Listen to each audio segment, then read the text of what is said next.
გელათი, მეორე იერუსალიმი და სხვა ათინა. ამ სახელწოდების ყოველწლიური სამეცნიერო კონფერენცია გელათის სასულიერო აკადემიასა და სემინარიაში გაიმართა. ღონისძიებას ქუთათელგაენათელი მიტროპოლიტი იოანე, სხვა სასულიერო პირები, აკადემიის პროფესორ-მასწავლებლები, სტუდენტები, კვლევრები და მოწვეული სტუმრები ესწრებოდნენ. გელათის მონასტრის სანთლის ქარხნის ისტორიისათვის, დავით აღმაშენებლის მოღვაწეობასთან დაკავშირებული ზოგიერთი საკამათო მოსაზრების შესახებ, ხახულის ღვთისმშობლის ხატისადმი შეწირული დიდი დაფარნა. ეს იმ საკითხების არასრული ჩამონათვალია, რომლებზეც კონფერენციის მონაწილეებმა მოხსენებები წარმოადგინეს. ღონისძიება გელათის სასულიერო აკადემიასა და სემინარიაში 28 მაისს გაიმართა.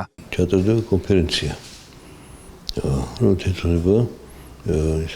გელათის სამოსა კომპლექსს ბევრი ასპექტებს ეხება.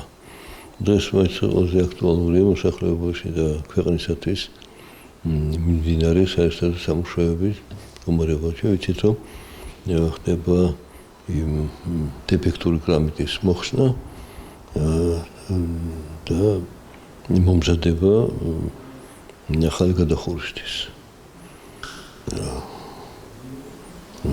რამდენი წელი დაჭირდა მას. ბევრი პრობლემები შეიქმნა. ჩვენ უფრო დეტალურად ალბათ მოვისმენთ ახლა მოხსენებას, მაგრამ ეს ეხება მხოლოდ ისტორიულ დარსულს, აუცილებელია გავიხსენოთ, მაგრამ არ არის საკმარისი ავტო გახსენება დარსულის. დღეს მიმდინარე საერთო სამუშაოები, რომ თავიდან იყო გასა როგორც გადაუდებელი და სასაკეთებელი, რეალურად მოაჩვენე, რომ ბევრად მეტი დრო დაჭირდა ამას. და ჯერ კიდევ დამთავრებამდე არ არის მისული. მოსახლეობა აღიქონს ჩვენს სასოპირებით და ბუნებრივი დიდი პასუხისმგებლობა გნობს ეს ჯგუფი, რომელიც აიღოს თავისთავზე ეს საერთო სამუშაოების ჩატარება. აქ არის უცხოელები ჩართული არიან, ჩვენი ახალგაზრდა რესტავრატორები ჩართული არიან, ერთობლივად მუშაობენ, მაგრამ მასშტაბურია ეს მუშაობა. რაც ეხება ისტორიულ მნიშვნელობას გელათის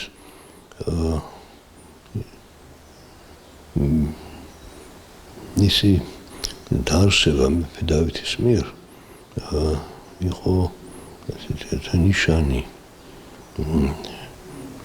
იმ დროინდელი საქართველოს ქვეყნის სახელმწიფოს და ეკლესიის დიდი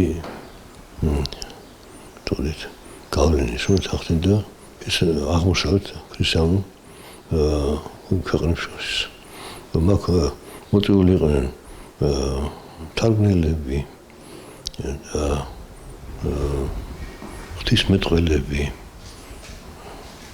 თუმცა სახელები ჩაიწერა ჩვენ ისტორიაში. გამოჩენილი ჩვენი ღვთისმეტყველები და თარგმნელები მოღვაწეობდნენ გელათის აკადემიაში.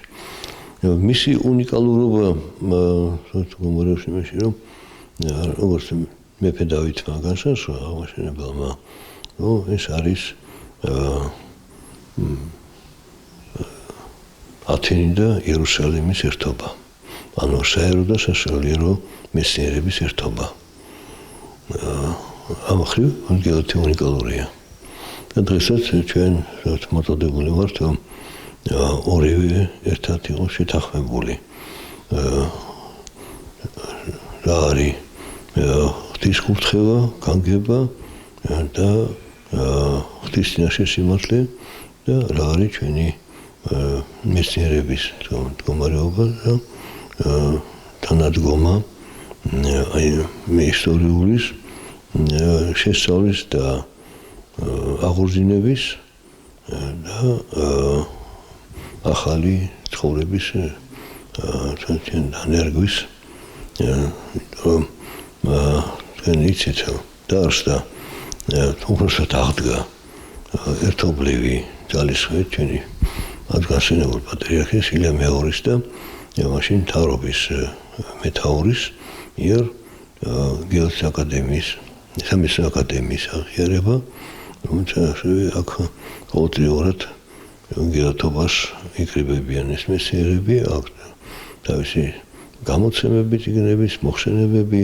განხილვა, მაგრამ განიხილება არა მარტო წარსული, უფრო მეტად თანამედროვე საკითხები, პრობლემები ჩვენი კულტურის სფეროში, ქართლობის სფეროში და თანამედროვე სამყაროში დღეს საღვთისმეტყველო ხედვა მიმდინარე პროცესების ასეთად მნიშვნელოვანია.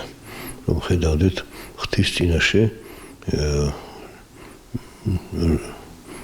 რას წარმოადგენს ეს მიმდინარე პროცესები და გავარჩიოთ აქ დადებითი და უარყოფითი და ვეცადოთ ისაც ემსახურება ჩვენ იდენტობას, ჩვენ სარწმუნოებას, ჩვენ კულტურას, ჩვენ მენტალობას, ჩვენ ღირსებას, რომ ის უფრო ავამაღლოთ და განავითაროთ. გელათის სასულიერო აკადემიასა და სემინარიაში ჩატარდა ყოველწლიური კონფერენცია სახელწოდებით გელათი, მეორე იერუსალიმი, სხვა ათინა. წელს უკვე მესამედ ჩატარდა ეს ღონისძიება და წარმოჩენილი არის გელათის მონასტრის ირგვლივ სამეცნიერო თემები, რომელიც როგორც მონასტრის ისტორიას, ასევე სამეცნიერო შრომები არის წარმოჩენილი, რომელიც გელათის ისტორიიდან არის. და ჩვენი პატივცემული მეცნიერები წარმოადგენენ ამ დღეს 4 მოხსენება იყო და ვფიქრობ, რომ მსგავსი თემები ჩვენი სტუდენტების განათლებას ემსახურება და მათ მეტ ინფორმირებულობას იმ დიდი საუნჯიდან, რომელსაც გელათის მონასტერი ქვია. ტრადიციულად გელათის სასულიერო აკადემია და სემინარია აგრძელებს გელათის მონასტრისადმი მიწვლის სამეცნიერო კონფერენციების ციკლს. დღეს მორგი კონფერენცია შედგა ძალიან საინტერესო მოხსენებით. ჩემი მოხსენების თემა ეხებოდა გელათის მონასტრის სამთის ქარხნის არსებობას, მის ისტორიას. იყო გელათის მონასტრის ისტორიაში პერიოდი 1905-დან 1919 წლამდე, როცა მონასტერს ჰქონდა საკუთარი სამთის ქარხანა.